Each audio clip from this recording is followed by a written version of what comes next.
trois méthodes utilisant les colonnes pour calculer une quatrième proportionnelle. Donc on peut multiplier ou diviser une seule colonne.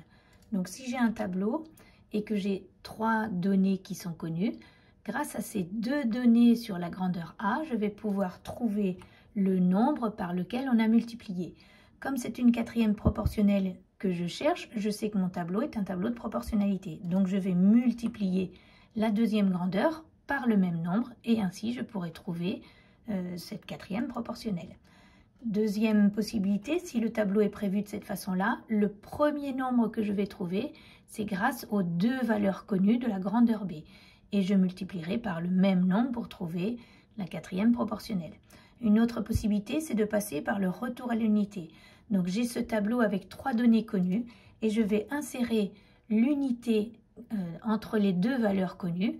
Ainsi, je vais pouvoir trouver par combien j'ai divisé, puis par combien j'ai multiplié. Et comme c'est une quatrième proportionnelle, je ferai exactement les mêmes calculs sur la deuxième grandeur et je pourrai trouver cette valeur. Si le tableau est présenté ainsi, les deux valeurs connues, ce sont celles-ci. Et donc l'unité, je vais l'insérer en bas. Je vais savoir par quel nombre je divise, puis par quel nombre je multiplie. Et je ferai exactement les mêmes calculs pour trouver cette quatrième proportionnelle.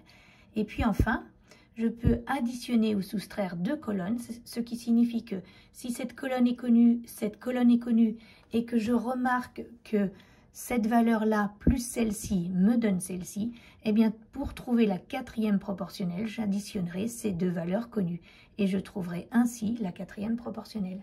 Voilà.